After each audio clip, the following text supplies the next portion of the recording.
பசுமை பசுமை பசுமை பசுமை பசுமை பசுமை பசுமை பசுமை பசுமை 90.4 FM.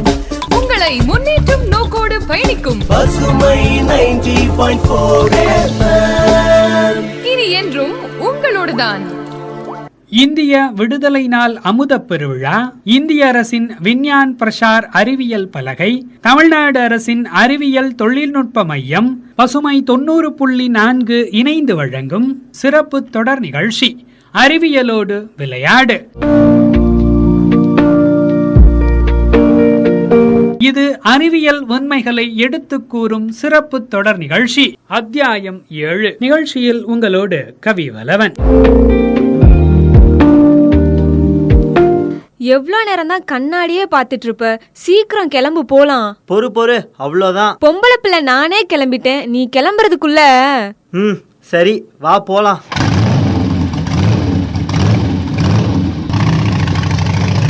என்ன பின்னாடி வர வண்டி ஒண்ணுமே தெரியல. இந்த சதீஷ் வண்டியை வாங்கிட்டு போனான், கண்ணாடியை திருப்பி வச்சுட்டான் போல. அக்கா, இன்னைக்காவது ப்ரிப்பேர் பண்ணியிருக்கியா?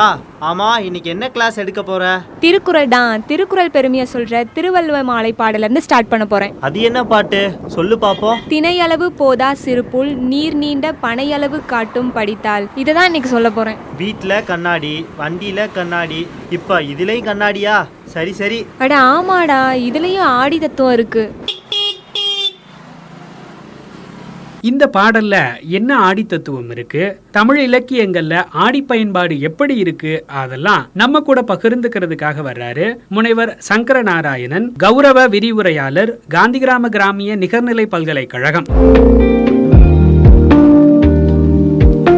பசுமை நிலைய வானொலி நேயர்களுக்கு எனது அன்பு வணக்கம். முதற்கண் தமிழ் இலக்கியத்தில் அறிவியல் ஆடி பயன்பாடு என்றதொரு நல்ல தலைப்பினை தேர்வு செய்து எனக்கு பேச வாய்ப்பளித்த பசுமை நிலையத்தாருக்கு முதற்கண் எனது நன்றிகளை தெரிவித்துக் கொள்கிறேன். ஒரு மொழியில் உள்ள இலக்கியம் என்பது வெறும் கற்பனை படைப்பு மட்டுமல்ல, அது அம்மொழி பேசும் இனத்தின் பண்பாட்டினையும் கலாச்சாரத்தினையும் இன்ன பிற தகவல்களையும் சேமித்து வைத்திருக்கும் ஒரு பெட்டகம் எனலாம். இன்றைய காலகட்டத்தினை நாம் அறிவியலின் உச்சம் தொட்ட காலம் என்கிறோம். இந்த காலம் திடீரென்று முகிழ்த்த ஒரு காலமன்று. பல நூற்றாண்டுகளாக நம் முன்னோர்கள் சிந்தித்த செயலின் வெளிப்பாடு இக்காலம். கிரேக்கர்கள், எகிப்தியர்கள், சீனர்கள், அரேபியர்கள் ஆகியோர் பன்னெடுங்காலமாக தங்களுடைய கருத்துக்களை இலக்கியங்களின் வாயிலாக பதிவு செய்து வந்துள்ள நிலையினை காண முடிகின்றது. அன்றைய காலகட்டத்தில் இந்தியர்களும் தத்துவவியல், வானியல், மருத்துவம் என பல துறைகளில் தனிப்பட்ட திறன் பெற்றிருந்தனர். அவை தனித்துறைகளாக வளர்ச்சியுற்ற நிலையினையும் காண முடிகின்றது. எனினும் அக்காலகட்ட இலக்கியவாதிகள் பல்துறைப்பட்ட அறிவினை தங்களுடைய இலக்கியங்களில் பதிவு செய்ய தவறவில்லை எனலாம். இலக்கியங்களை வெறும் கற்பனை படைப்பாக மட்டும் கொள்ளாமல் அவை அக்கால மக்களின் அறிவு சார்ந்த கருத்துக்களை தாங்கி நிற்கும் ஒரு எழுத்தோவியமாக பார்த்தோமானால் நமக்கு கிடைக்கும் தகவல்கள் ஏராளம். ஒரு இலக்கியவாதி கற்பனை செய்கிறான், அதை ஒரு அறிவியலாளன் சாத்தியக்கூறாக்குகிறான். அவ்வகையில் இந்தியர்களின் கற்பனையாற்றல் பல அறிவியல் சித்தாந்தங்களுக்கு ஊற்றாக அமைந்துள்ள நிலையினை பல அறிஞர்களும் எடுத்து காட்டியுள்ளனர். உதாரணமாக சொல்ல வேண்டுமென்றால், இன்று உலகில் இயக்குநர்களின் தரவரிசையில் முதல் இடத்தில் உள்ள ஜேம்ஸ் கேமரூன் இயக்கிய அவதார் படத்தினை குறிப்பிடலாம். இக்கதை நான் சிறு வயதில் என் தாயிடம் இருந்து கேட்ட இந்திய இதிகாசங்களில் ஒன்றான மகாபாரத கதையின் ஒரு கூறு என்கிறார். விஷ்ணு எடுத்த அவதாரங்களே இக்கதைக்கு நான் அவதார் என பெயரிட காரணம் என்கிறார். கதையில் வரும் கதாபாத்திரங்களுக்கு நான் கிருஷ்ணனுடைய வண்ணமான நீல நிறத்தையே கொடுத்துள்ளேன். அவருடைய கருட வாகனமே அக்கதையில் அனைவரும் பயன்படுத்தும் ஒரு பறவை என குறிப்பிடுகின்றார். திராவிட மொழியின் மூலமொழியான நம் தமிழ் மொழியிலும் நிறைய அறிவியல் கருத்துக்கள் கொட்டி கிடப்பதை காண முடிகின்றது. அறிவு அற்றம் காக்கும் கருவி என திருவள்ளுவர் குறிப்பிடுகின்றார். அறிவின் நுட்பமான வளர்ச்சியே அறிவியலாகும். தமிழ் இலக்கியத்தில் விண்ணியல் அறிவு, பொறியியல் அறிவு, கனிமவியல் அறிவு, மண்ணியல் அறிவு, அணுவியல் அறிவு, நீரியல் அறிவு, மருத்துவம், அறுவை மருத்துவம், சித்த மருத்துவம் என பல்வேறுபட்ட துறை சார்ந்த அறிவுகளை பொதிந்து வைத்துள்ள ஒரு மொழியாக தமிழ் மொழி திகழ்கின்றது. வளவன் ஏவா வானூர்தி என்ற தொடர் புறநானூற்றில் இடம்பெறுகிறது. இவ்வரிகள் ஆளில்லாமல் இயங்கும் விமானத்தை குறித்து நிற்கிறது. நான் முன்னர் குறிப்பிட்டது போல் ஒரு இலக்கியவாதி கற்பனை செய்கிறான், அதை ஒரு அறிவியலாளன் சாத்தியக்கூறாக்குகிறான். இங்கு அதுவே நிகழ்ந்துள்ளது. இயற்பியல் தத்துவங்கள் என்பவை இயற்கை நிகழ்வுகளை திருத்தமாகவும் உள்ளபடியாகவும் கண்டறிய உதவுவன. இயற்பியல் சார்ந்த உட்பிரிவுகளான பொறியியல், இயக்கவியல், நிலையியல், ஒளியியல், காந்தவியல், அணுக்கருவியல், இயற்பியல் கூறுகளாக பிரிந்துள்ளன. இக்கூறுகளின் சாரங்களை சங்க இலக்கியத்தில் பல இடங்களில் நாம் காண முடிகின்றது. ஒளியியலுக்கு அடிப்படையாக அமையும் கண்ணாடி குறித்து சங்க இலக்கியத்தில் பல பதிவுகள் உள்ளன. கண்ணாடியை தமிழகத்தில் சங்க காலத்திற்கு முன்பிருந்தே பயன்படுத்தி இருக்கிறார்கள். சங்க காலத்தில் தமிழர்கள் 2 விதமாக, அதாவது செயற்கை கண்ணாடி, இயற்கை கண்ணாடி என கண்டறிந்து பயன்படுத்தியுள்ளனர். இயற்கை கண்ணாடி என்பது எரிமலை பிரதேசத்தில் உள்ள பளிங்கு பாறைகளை வெட்டி எடுத்து அவற்றை கண்ணாடியாக பயன்படுத்துவது. செயற்கை கண்ணாடி என்பது உவர் மண், அதாவது சலவை, சோடா, மண் மற்றும் சுண்ணாம்புக்கள் ஆகியவற்றை உருக்கி கண்ணாடி தயாரித்தல். இவ்விரண்டு வகை கண்ணாடி பயன்பாடும் சங்ககாலத்தில் காண முடிகின்றது. கண்ணாடிக்கு தமிழில் ஆடி, ஒளிவட்டம், படிமக்கலம், மண்டிலம், கஞ்சனம், முகுரம், அத்தம், புலகம் என்று பல்வேறு பெயர்கள் உள்ளன. சங்ககால பெண்கள் கண்ணாடியை பார்த்து தங்களை அழகுபடுத்தி கொண்டனர் என்பதை இலக்கியங்களின் வாயிலாக அறிய முடிகின்றது. பயங்குமணி பொருத வகையமை வனப்பு என்று அகநானூறு 167வது பாட்டு. ஒளி செய்யும் மணிகள் பலவற்றை வைத்து செய்யப்பட்ட கண்ணாடி அகத்தில் உள்ளதை அப்படியே காட்டும் என குறிப்பிடுகின்றது. தலைவி தன்னை பழித்து கூறினாள் என்பதை அறிந்த காதல் பரத்தை தலைவன் தன் மனைவிக்கு அஞ்சி அவள் சொல்லும் செயல்களை ஒரு ஆடி பாவை போல செய்வதாக கேலி பேசுகிறாள். கழனி மா அத்து விளைந்து உகு தீம்பாளம் பழனவாளை கதுவும் ஊரன் எம்மில் பெருமொழி கூறி தம்மில் கையும் காலும் தூக்கத் தூக்கும் ஆடிப்பாவை போல மேவன செய்யும் தன் புதல்வன் தாய்க்கே என்ற குறுந்தொகை பாடல் நமக்கு பழந்தமிழரின் கண்ணாடி பயன்பாடு குறித்து முழு விளக்கத்தையும் அளிப்பதாக அமைகின்றது. பழந்தமிழரின் கண்ணாடி பயன்பாடு இதோடு மட்டும் நின்றுவிடவில்லை. ஒளியை கோட்டமடைய செய்வதால் தொலைவில் உள்ள பொருளின் உருவத்தை அண்மையில் வந்து தோன்றும்படி செய்யலாம். கபிலர் இந்த உண்மையை கண்டறிந்து வெளிப்படுத்தியுள்ளார். வள்ளுவரின் சிறிய குறள் பாக்கள் பெரிய பொருட்களை தன்னகத்தே கொண்டுள்ளன. இது திணையை காட்டிலும் சிறிய நீர் துளியில் தொலைவில் உள்ள பனைமரத்தின் உருவம் பிரதிபலிப்பது போல் உள்ளது. திணையளவு போதா சிறு புல் நீர் நீண்ட பனையளவு காட்டும் படித்தால் மனையழகு வல்லைக்கு உறங்கும் வளநாடா வள்ளுவர் செய் என்று திருவள்ளுவமறையில் குறிப்பிடுகின்றார். கண்ணாடி வில்லைகள் எதுவும் இல்லாமல் குவியாடியாக செயல்பட்ட பனித்துளியின் திறத்தை பாடலில் பதிவு செய்வதுடன் தமிழரின் அறிவு நுட்பத்தை கபிலர் பதிவு செய்கின்றார். இவ்விலக்கியங்களை கற்கும் மாணவர்களும் அறிவியல் பதிவுகளை கற்பனை உயர்வு நகர்ச்சி என்று கூறி புறந்தள்ளி விடுகின்றனர். ஆனால் கலிலியோ வாழ்க்கையில் அதுவல்ல. அவர் வீட்டின் மேல் மாடத்திலிருந்து ஒரு நாள் தனது மூக்கு கண்ணாடியை கழற்றி துடைக்கின்றார். அதனை சரிபார்ப்பதற்காக ஒளி வரும் வழியில் உயர்த்தி பார்க்கின்றார். அவரது கண்ணாடி 2ஆக மடிக்கும் தன்மையுடையது. கண்ணாடியை மடித்து வைத்திருக்கும் போது ஒரு வில்லை மற்றொரு வில்லையின் மீது பொருந்தி இருக்கிறது. இந்நிலையில் கண்ணாடியை ஒளி வரும் திசையில் தூக்கி பிடித்து பார்த்த பொழுது தொலைவில் இருந்த கோபுரத்தின் உருவம் கண்ணாடியில் தெரிவது கண்டார். உடனடியாக ஈயக்குழாயின் இரு முனைகளில் இரு கண்ணாடி வில்லைகளை பொருத்தி தொலைநோக்கியை கண்டறிந்தார். இதனையே கபிலர் தம் பாடலில் பொதிந்து வைத்திருக்கும் தன்மையை நோக்கும்போது தமிழனின் அறிவு புலப்படுகிறது. புலவர்கள் தங்களின் இலக்கியங்களில் பல்வேறு அறிவியல் புதுமைகளை கையாண்டுள்ளனர். அவற்றை வெறும் கற்பனையாக கொள்ளாமல் எந்தவித வளமும் வளர்ச்சியும் அடையாத காலத்தில் வாழ்ந்த புலவர்கள் தம் இலக்கியங்களில் இவ்வளவு அறிவியல் செய்திகளை பதிவு செய்திருக்கையில் பல அறிவியல் வளமுடைய நம் மொழியில் இன்று அவற்றை பெருக்க வேண்டியது அவசியமாகும்.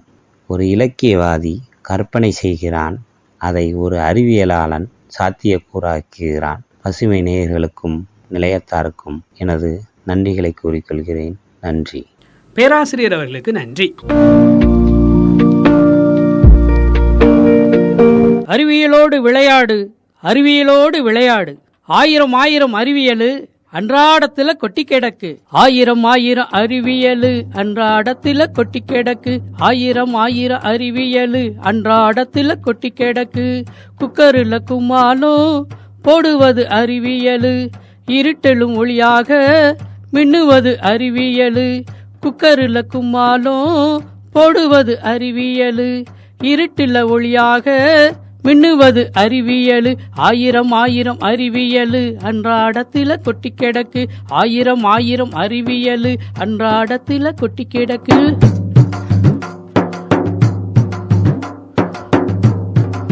அணுவ பிளந்துதான் ஆராய்ச்சி செய்திடுவோம், அண்டம் முழுவதுமே அளந்து மகிழ்ந்திடுவோம். அணுவ பிளந்துதான் ஆராய்ச்சி செய்திடுவோம், அண்டம் முழுவதுமே அளந்து மகிழ்ந்திடுவோம். கணினியில் கல்வியுமே கற்றுத்தரும் அறிவியலே, கைபேசி முகநூலில் கருத்தாக்கம் அறிவியலே. கணினியில் கல்வியுமே கற்றுத்தரும் அறிவியலே, கைபேசி முகநூலில் கருத்தாக்கம் அறிவியலே. ஆயிரம் ஆயிரம் அறிவியலு அன்றாடத்துல கொட்டி கிடக்கு. ஆயிரம் ஆயிரம் அறிவியலு அன்றாடத்துல கொட்டி கிடக்கு.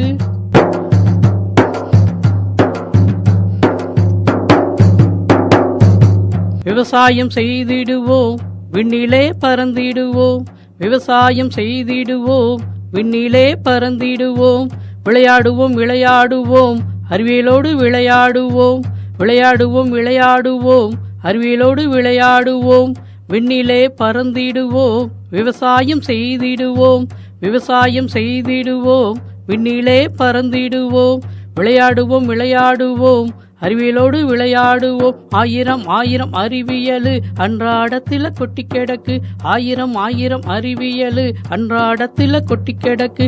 அன்றாடத்தில கொட்டி கிடக்கு. அன்றாடத்தில கொட்டி கிடக்கு. அறிவியலோடு விளையாடு, அறிவியலோடு விளையாடு. அன்றாட வாழ்க்கையில நிறைய விதமான கண்ணாடிகளை நம்ம பயன்படுத்துறோம். குவியாடி, குழியாடி மாதிரியும் சமதள ஆடிகளையும் நம்ம பயன்படுத்துறோம். இந்த ஆடிகள் பத்தி நமக்காக விளக்கமா சொல்றதுக்காக வர்றாங்க ஆசிரியர் திருமதி மஞ்சுளா சிவா அவர்கள். அனைவருக்கும் உற்சாகத்துடன் கூடிய இனிய வணக்கம். எனது பெயர் மஞ்சுளா சிவா. நான் தனியார் பள்ளியில் அறிவியல் ஆசிரியராக பணிபுரிந்து கொண்டிருக்கின்றேன். இன்றைக்கி நம்ம பார்க்க போகிற ஒரு அற்புதமான ஒரு சிறந்த தலைப்பு என்ன அப்படின்னு பார்க்கறதுக்கு முன்னாடி, எப்படி நம்மளோட உடல் உறுப்புகளில் ஐம்பொறிகள், ஐம்புலன்கள் முக்கியம் நம்ம சொல்கிறோமோ, கண், காது, மூக்கு, செவி, தொடு உணர்வு சொல்கிறோமோ, அதில் ரொம்பவும் பிரசித்தி பெற்ற ஒன்று என்னன்னு பார்த்தோம்னா நம்முடைய கண். ஏன்னா இந்த பிரபஞ்சத்தை நம்ம பார்க்கக்கூடிய அத்தனை செய்திகளையும் அத்துணை விஷயங்களையும் நம்ம கண் தான் தொடர்பு படுத்தி மூளைக்கு அனுப்புது.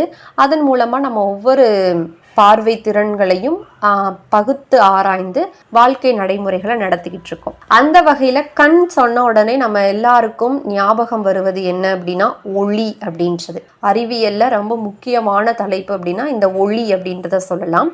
நம்ம சொல்ற லைட் அப்படின்றது தான், சரிங்களா? இந்த வெளிச்சம் இல்லாமல் இந்த பிரபஞ்சமே இல்லை. ஒரு இயற்கையில் கிடைக்கிற ஒரு ஒளி அப்படின்னு பார்த்தோம்னா நம்ம சூரிய ஆற்றலையே நம்ம சொல்லலாம். அந்த வகையில் அந்த ஒளி தலைப்பின் கீழே இருக்கிற ஆடிகள் பற்றி தான் இன்னைக்கு நம்ம வந்து பார்க்க போறோம். சரிங்களா? ஆடி மாதத்துல ஆடிகள் பற்றி பார்க்கறது ஒரு சிறப்பான விஷயம்தான். அந்த வகையில இந்த ஆடிகள் எப்படி செயல்படுது, இந்த ஆடிகள்ல எப்படிப்பட்ட வகைகள்லாம் இருக்கு, இந்த ஆடிகள்னால நம்மளோட அன்றாட வாழ்க்கையில என்ன விதமான பயன்கள் வந்து நம்ம மக்கள் அடைஞ்சுக்கிட்டு இருக்கோம், அதை பத்தி எல்லாம் ரொம்ப தெளிவாவே நம்ம பார்க்க இருக்கோம். இந்த ஒளி அப்படின்றது ஆற்றலோட ஒரு வடிவம் தான். இயற்பியல்ல ரொம்ப முக்கியமான ஒரு பிரிவு எதுன்னு கேட்டோம்னா நம்ம ஆப்டிக்ஸ் அப்படின்னு சொல்ற இந்த ஒளி அப்படின்றத சொல்லுவாங்க. இன்றைய காலகட்டமாக இருக்கட்டும், இல்லை முந்தைய காலகட்டங்களாக இருக்கட்டும், கல்வித்துறையாக இருக்கலாம், அறிவியல், பொழுதுபோக்கு, இந்த மாதிரி எல்லா தளங்கள்லையுமே இந்த ஒளியியல் அப்படின்றது ரொம்பவும் முக்கியத்துவம் வாய்ந்த ஒன்று. இந்த ஒளி அப்படின்னு படிக்கும்போது இதில் நம்ம ஏற்கனவே சொன்ன ஆடிகள் பற்றி பார்க்க இருக்கோம். இந்த ஆடிகளில் எத்தனை வகைகள்லாம் இருக்குன்னு பார்த்தோம்னா நம்ம கோலக ஆடிகள் இருக்கு, பிறகு சமதள ஆடிகள் அப்படின்றது இருக்கு. சமதள ஆடி அப்படின்றது வேற ஒன்றும் இல்லை, நம்ம வீடுகளில் நம்ம முகம் பார்க்கறதுக்காக நேராக வச்சு பயன்படுத்திட்டு இருக்கோம் இல்லையா, அதை சமதள ஆடிகள் அப்படின்னு சொல்கிறோம். கோலக ஆடிகள் அப்படின்றது குவியாடி, குழியாடி அப்படின்னு சொல்லுவாங்க. இந்த கோலக ஆடிகளில் இருக்க ஒரு உட்பிரிவுகள் தான் இந்த குழியாடி, குவியாடி அப்படின்றது. இந்த குழியாடி, குவியாடி அப்படின்றது நம்மளோட அன்றாட நிகழ்வில் நம்ம பார்க்குற நிறைய இடங்களில் இந்த இதை நம்ம பயன்படுத்திக்கிட்டு இருக்கோம். அதில் நம்மளுக்கு சிறு சிறு வேறுபாடுகள் இருக்குது. அதை தெரிஞ்சுக்கிட்டோம் அப்படின்னா நிச்சயமாக அதில் இருக்க குழப்பங்களும் ஐயங்களும் விலகிரும். உங்கள் எல்லாருக்குமே வந்து ஒரு தெரிஞ்ச ஒரு எளிமையான ஒரு வினா தான் இது. கேள்வியாக கேட்கறத விட நம்ம புரிதலோட அதை கையாண்டோம்னா ரொம்பவும் எளிமையானது. பொதுவாக இந்த சமதள ஆடிகள் முன்னாடி, அதாவது இப்போ நம்ம வீட்டில் இருக்க கண்ணாடி முன்னாடி போய் நம்ம நிற்கிறோம் அப்படின்னா நம்ம இடது கையை தூக்கும் போது கண்ணாடி வழியாக பார்க்கும்போது வலது கையை தூக்குற மாதிரி இருக்கும். சரிங்களா? அதே போல் ஆம்புலன்ஸ், நம்மளோட இந்த ஊர்திகளில் எழுதியிருக்கிற அந்த AMBULANCE அவசர கால ஊர்திகளோட முன்னாடி எழுதியிருப்பாங்க இல்லையா, அந்த வார்த்தைகளை வந்து வலமிருந்து இடமா பெரிய எழுத்துல எதிரொலித்த எழுத்துக்கள்ல தான் எழுதப்பட்டிருக்கும். நம்ம பார்த்தோம்னா என்ன திருப்பி எழுதியிருக்காங்க அப்படின்றத நினைப்போம். ஆனால் அப்படி கிடையாது. அந்த பார்வைக்காக இடவல மாற்றம் ஏற்பட்டிருக்கும். நம்ம எல்லாரும் யோசிப்போம், நம்ம இடது கையை தானே தூக்கி தலை சீவிட்டு இருக்கோம், ஏன் வலது கையை தூக்குற மாதிரி இருக்கு? அதே போல பின்னாடி யாராச்சும் நடந்து போனாங்கன்னா வலப்புறமா போறாங்க, இடப்புறமா போற மாதிரி இருக்கே அப்படின்ற ஒரு குழப்பங்கள்லாம் இருக்கும். அது வேற ஒன்றும் இல்லை, இடவல மாற்றத்தினால தான் அந்த கண்ணாடியில அந்த பிம்பங்கள் நம்மளுக்கு அப்படி தெரிகிறது. அடுத்து நம்ம பார்க்க இருக்கிறது கோலக ஆடிகள். கோலகம் அப்படின்னு பார்த்தாலே உங்களுக்கு தெரியும், கோல வடிவத்தில் அந்த ஆடிகள் இருக்கும். அதுலேயும் குறிப்பாக பார்த்தோம்னா அந்த ஆடிகளில் எதிரொலிக்கும் இல்லையா. இப்போ நம்ம பார்க்குற எல்லா பொருளும் நேராக வெறுமனே நம்ம கண்ணில் பார்க்கறது கிடையாது. இடையில இருக்க அந்த ஒளியானது அந்த பொருள் மேலே விழுந்து அந்த பொருள் மேலே விழுந்த ஒளி எதிரொலிக்கிற அந்த எதிரொலிப்பை தான் நம்ம கண்ணால் பார்க்குறோம். இப்போ நான் உங்களை பார்க்குறதா இருக்கட்டும், இல்லை நீங்கள் பக்கத்தில் இருக்க நபரை பார்க்குறதா இருக்கட்டும், நேராக நம்ம பார்க்குறது கிடையாது. அது அந்த ஒளி வந்து அவங்க மீது பட்டு அந்த ஒளி நம்ம கண்ணுக்கு திருப்பி வருது. அந்த எதிரொலிக்கிறனால தான் நம்ம ஒவ்வொரு நிகழ்வுகளையும் பார்த்து கொண்டிருக்கோம். அப்போ அந்த எதிரொலிக்கிற பரப்பு எந்த பொருள் மீது பட்டு எதிரொலிக்குது அப்படின்றத வச்சு கோலக வடிவத்தில் அந்த எதிரொலிக்கிற பரப்பு இருக்கிறனால கோலக ஆடிகள் அப்படின்னு நம்ம வந்து சொல்கிறோம். நான் உங்களுக்கு ஏற்கனவே சொல்லியிருக்கேன், கோலக ஆடி அப்படின்றதுல ஒரு 2 விதமான வகைகள் இருக்குது. அதுதான் குவியாடி, குழியாடி அப்படின்னு நம்ம சொல்கிறோம். அதில் இப்போ முதல்ல வந்து நம்ம குழியாடி பற்றி பார்க்கலாம். குழியாடி அப்படின்னு பார்த்தோன்னா பேரிலேயே அதற்கான அர்த்தமும் இருக்கு. கோலக வடிவத்தில் இருக்குன்னு தெரிஞ்சாச்சு, குளிஞ்ச மாதிரி இருக்கும். அந்த குளிஞ்ச பகுதி, இப்போ உதாரணத்துக்கு பார்க்கணும்னா நம்ம கையை எடுத்துக்கிறோம். நம்ம கையில தண்ணி மோக்கும் போது எப்படி கீழே குளிஞ்சு இருக்கு இல்லையா, அதை தான் சொல்றோம். நம்ம உள்ளங்கை பக்கமா எதிரொலிப்பு நடக்குது அப்படின்னா அந்த மாதிரி வடிவத்தில் இருக்கிறதா வந்து குழி ஆடிகள் அப்படின்னு நம்ம சொல்றோம். சரிங்களா? நம்ம அன்றாட வாழ்க்கையில நிறைய பயன்பாடுகள் இந்த குழி ஆடியில இருக்கு. அது என்னென்ன பயன்பாடுகள் அப்படின்றத பார்க்கலாம். இப்போ உதாரணத்துக்கு பார்த்தோம் அப்படின்னா நம்ம ஹாஸ்பிட்டலுக்கு போகிறோம். அப்போ அந்த டாக்டர் பயன்படுத்துகிற ஆடி வந்து குழி ஆடி தான். எப்படி நீங்கள் கேட்பீங்க, இப்போ பல் மருத்துவர்கிட்ட போகிறோன்னு வச்சுக்கோங்க, இல்லாட்டி காது, மூக்கு, தொண்டை இந்த மருத்துவர்கிட்டலாம் போகும்போது அவங்க தலையில் ஒரு பட்டை மாதிரி வந்து ஒரு ஆடி வந்து கட்டியிருப்பாங்க. அந்த ஆடின்றது வேற ஒன்றும் இல்லை, அந்த லைட் இருக்கு இல்லையா, அதுதான் சொல்கிறோம். அதோட மேற்புறம் வந்து குழி ஆடியில் தான் இருக்கும். ஏன் அப்படி அந்த குழி ஆடிகளில் பயன்படுத்துகிறாங்கன்னா, இப்போ பற்களுக்கு இடையில இருக்கிற அந்த துவாரங்களை கண்டுபிடிக்கிறதுக்கு காது, மூக்கு, தொண்டை இதில் இருக்கிறதெல்லாம் ரொம்ப நுண்ணிப்பாக கவனிக்கணும் அப்படின்றதுனால அந்த ஆடி, அந்த ஒளி வந்து அந்த ஆடி வழியாக வந்து அந்த பொருள் மீது விழும்போது மிக துல்லியமாக எதிரொலிக்கப்படும். சரிங்களா? அப்போ அந்த சின்ன சின்ன பகுதிகளை கூட குவிச்சு காட்டுறதுக்காக இந்த குழி ஆடிகளை வந்து மருத்துவர்கள் வந்து பயன்படுத்திட்டு இருக்காங்க. வேற என்ன பயன்பாடுகள்னு பார்த்தோம்னா, ஒப்பனை ஆடி. இப்போது உதாரணத்துக்கு சொல்லணும் அப்படின்னா, மேக்கப் பண்ணுறதுக்கு ஒரு குட்டி கண்ணாடி வந்து கையில் வச்சுருப்பாங்க. அதை நீங்கள் பார்த்தீங்கன்னா ரொம்ப நம்ம முகத்துக்கு அருகில் அதை கொண்டு வரும்போது பெரியதாக வந்து நம்மளோட முகம் தெரியும். சரிங்களா? அந்த ஒப்பனை ஆடிகளில் இந்த மேக்கப்புக்கு போடுறாங்க இல்லையா, அந்த கண்ணாடியும் வந்து குழி ஆடினால தான் செய்யப்பட்டிருக்கும். இன்னும் எளிமையாக நம்ம அன்றாட வாழ்க்கையில் பயன்படுத்திகிட்டு இருக்கிறதுன்னு பார்க்குறோன்னா, கை மின் விளக்கு, நம்ம டார்ச் லைட் இருக்கு இல்லையா அது, அப்புறம் வாகனங்களோட முகப்பு விளக்கு, அந்த டூம் லைட்டுன்னு சொல்லுவாங்க, வெஹிக்கிளில் இருக்கிற அந்த முன்னாடி இருக்கிற அந்த விளக்கு, தேடும் விளக்கு. ஏதாச்சும் ஒரு பொருள் வந்து காணாம போச்சு அப்படின்னா அந்த தலையில் கட்டிட்டு போய் தேடுவாங்க இல்லையா, இல்லை கையில் வச்சுட்டு கூட தேடலாம். அப்போ அந்த தேடுற இடத்துல கரெக்டாக அந்த இடத்துல நம்மளுக்கு தெரியணும் அப்படின்றதுக்காக பயன்படுத்துகிற விளக்குகள். இதில் எல்லாமே வந்து குழியாடிகள் அப்படின்றது பயன்படுத்தப்படுது. இன்னும் பெரிய அளவில் சொல்லணும் அப்படின்னு பார்த்தோம்னா, இந்த குழியாடிகள் வந்து சூடேற்றி, அரை சூடேற்றி, அதே போல் பெரிய குழியாடிகள்லாம் சூரிய சூடேற்றிலையும் பயன்படுத்தப்படுது. இந்த குழியாடிகளை பயன்படுத்தி சூரியனோட வெப்பத்தை சேகரித்து அதன் மூலமாக வந்து நிறைய உணவுப் பொருள்களோ அந்த மூலமாக சமைக்கிறதுக்கெல்லாம் நம்ம வந்து பயன்படுத்திட்டு தான் இருக்கோம். அடுத்து கோலஹாடிகளில் இன்னொரு வகையாக இருக்கிற குவி ஆடி அப்படின்றது பேரிலேயே தெரிஞ்சிருக்கு. குவி ஆடி அப்படின்றது நான் முன்னாடி சொன்ன மாதிரியே ஒரு கையில் நம்ம தண்ணி எடுக்கிறோம். இப்போ கைக்கு உள்ளார அந்த தண்ணி இருக்க பகுதியை விட்டுட்டு பின்புறமாக, சரிங்களா, நம்மளோட எலும்பெல்லாம் தெரியும் இல்லையா, பின்புறம் எல்லாரும் பள்ளிக்கூடத்தில் ஆசிரியர்கிட்ட அடி வாங்கும்போது முட்டியை திருப்பி காட்டுறா அடிக்க அப்படின்னு சொல்லுவாங்கல்ல, அது போல் அந்த பின்புறமாக இருக்கிற இடத்துல வந்து எதிரொலிப்பு நடைபெறும் இந்த வகையான குவி ஆடிகளில். சரிங்களா? அப்போ அந்த முன்னாடி சொன்ன குழி ஆடிக்கும் குவி ஆடிக்கும் வித்தியாசம் தெரிஞ்சுக்கணும். அந்த குழிந்த பகுதி, உள்ளங்கை பகுதி வழியாக எதிரொலிப்பு நடந்துச்சுன்னா அதை குழி ஆடின்னு சொல்கிறோம். பின்புறமாக நம்மளுக்கு எதிரொலிப்பு நடந்துச்சுன்னா அதை குவி ஆடி அப்படின்னு சொல்றோம். அப்ப அந்த மறுபுறமா என்ன பண்ணிருப்பாங்க ரெண்டு ஆடிகள்லையும் அப்படின்னு பார்த்தோம்னா, முலாம் பூசியிருப்பாங்க. இப்போ நம்ம இந்த குவி ஆடி வந்து எப்படி அன்றாட வாழ்க்கையில பயன்படுது அப்படின்றத நம்ம பார்க்கலாம். இந்த குவி ஆடிகள் எல்லாமே வாகனங்களோட பின்னோக்கு கண்ணாடியாக பயன்படுத்தப்படுது.